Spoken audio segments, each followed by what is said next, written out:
It's a lot of hard work, and it's a lot of training, it's a lot of learning.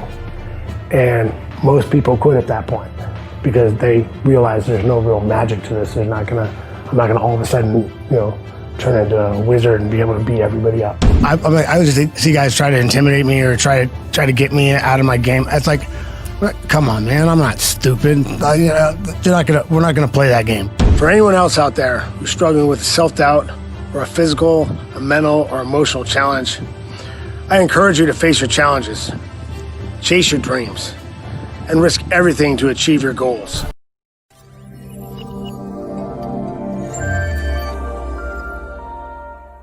Everyone was always looking for that magic. They were going to go to this karate school and give them this magic move, and they're going to all of a sudden be the baddest guy on the planet. Mm-hmm. Most people figure out in the first 3 to 6 months that that's not it. It's a lot of hard work, and it's a lot of training, it's a lot of learning. And most people quit at that point because they realize there's no real magic to this. I'm not gonna all of a sudden turn into a wizard and be able to beat everybody up. That's right.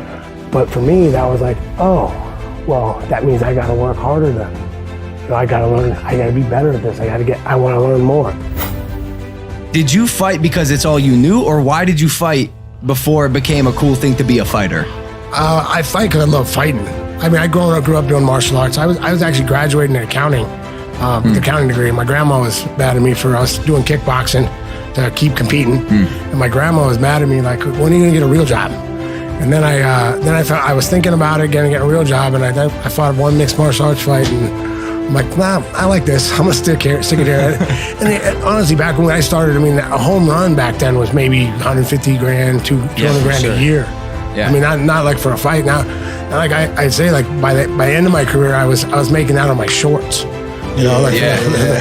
Stuff on my shorts. So, I mean, it became. I mean, it was a good choice for me. I made the right decision. But it was because I love fighting. I just didn't want to get a real job.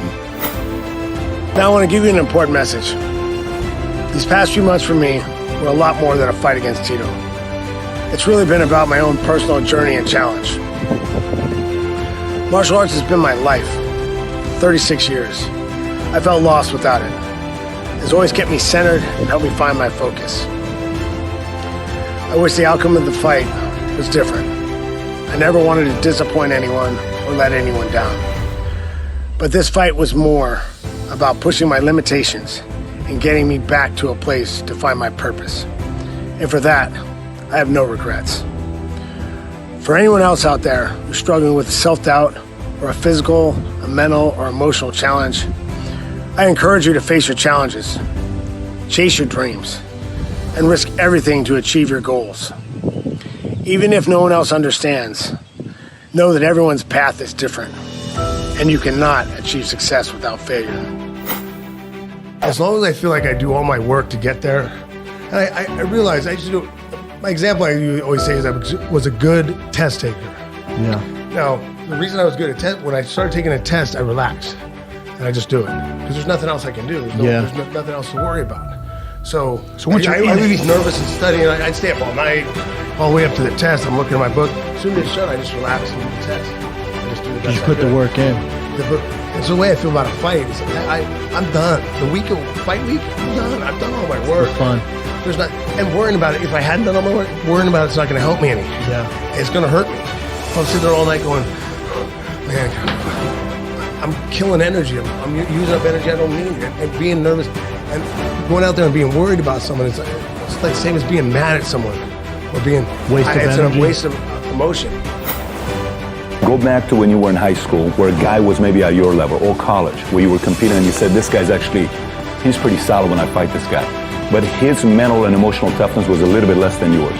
Did you see somebody like that and you said that guy never made it past a certain level and you kept continuing to grow? Oh, for sure. When you put under that pressure, you have two choices. Whether you break and foam, or you come out fighting. If you're going to succeed in I think about anything, you need to be that guy that comes out fighting. What did you learn about yourself? Did you learn anything about yourself? Because normally people who go through an experience like this discover something. Yeah, the biggest thing for me is that I don't want to take time off anymore.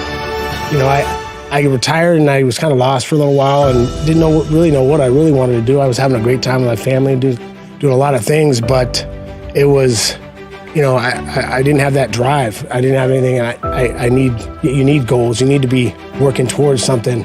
And, you know, for me, it was a wake-up call and a kick in the butt to get back in shape and start working toward things. Well, what is there something you could tell me what you're working toward right now? Well, I'm working towards a lot of things. I got something signed coming up pretty big pretty soon. Okay. So, but I can't let you know that yet, but it's coming. You're full of spoiler alerts, man. There's a ton of spoiler alerts right now, Chuck. I'm getting the whole situation. Look, I'm glad that you discovered that. Because, you know, I've been around a bunch of retired athletes, and certainly the guys who I deal with the most are NFL players who sometimes are age 25, 26, trying to figure out what to do. I've been around Hall of Famers who are 31, 32 sometimes when they retire and they don't know what's coming next. It's really a tough thing. You know, you go through your whole life with this goal. I always had the next game, the next fight, the next something for 30 years. You know, growing up, playing football, playing wrestling, fighting, always had that thing out there. And then all of a sudden, you don't have to do anything. You know, it's a freedom, but then it's kind of like there's nothing to drive you. It's kind of, and I was trying to do a lot of different things, but there just wasn't that one thing that kept me under control. And for me, that's not a good thing.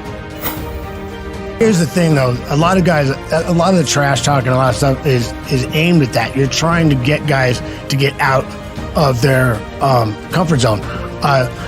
Jose Aldo and Conor McGregor was a great example. How often do you see Jose Aldo run across the ring and attack a guy that bad, that quickly? I mean, he's a Thai boxer guy. He likes to move around, feel you out for a round or so, and then go after you. Right. But I think he was so mad at Conor that he actually ran across the ring and he got caught. Yeah, he got caught quick. Yeah. I mean, I tried to do that my whole career, but it never worked on Chuck because he knew what I was doing. I mean, we made that's the that's the thing. Like I always see guys try to intimidate me or try to get me out of my game. It's like, come on, man, I'm not stupid. We're not gonna play that game. I know what I'm gonna do to you. You know what you're gonna try to do to me. Let's just stay there. I'm not gonna fall for this. A lot of people, when I started learning karate, I went to an old school style where they trained old school ways, which is actually really good for my ADD. Was perfect because it actually trained me to control myself and be able to do, because it's trying to, you know, you sit there in one place and do this 500 times in a row. Doesn't fit your personality. Was tough, but I wanted it so bad. Got it.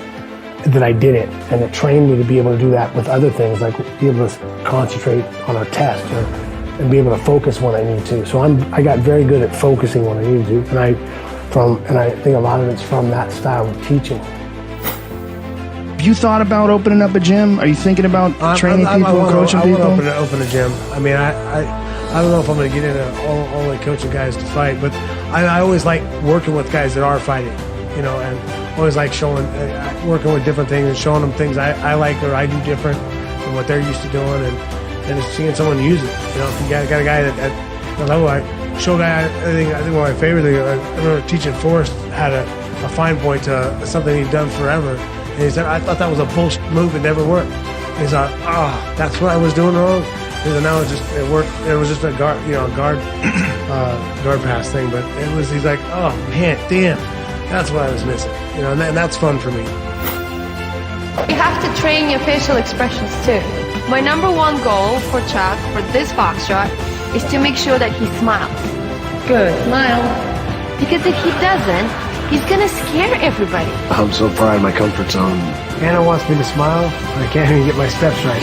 4, 5, 6, 7, 8. I'm hoping it's gonna look great, but right now. Ready? I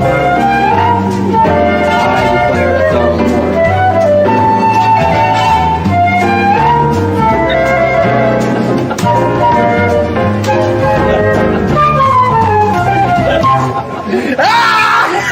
Okay.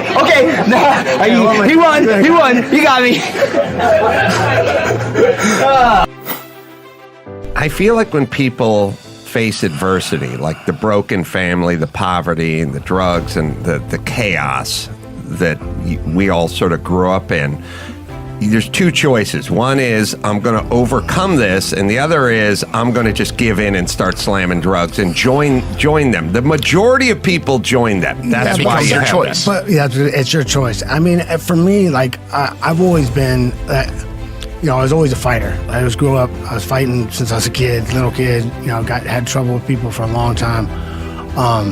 But like I was one of those people. I actually used to say in high school, you know what really sucks? The thing I'm best at, I can't make a living doing.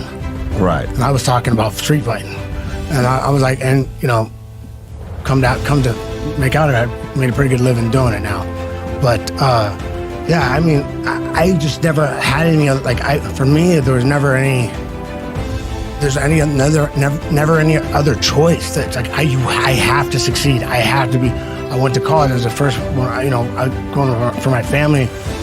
I went to college. I went to Cal Poly. I was going out there to wrestle, and I was, you know, gonna graduate in accounting. You know, right. You know, but it was one of those things. I did not want, and like I was doing roofing, and those guys were trying to talk to me. Oh man, you should just, you know, roof. We make a great living. And I'm like, oh man, you know what this teaches me? I don't want to be roofing when I'm 50.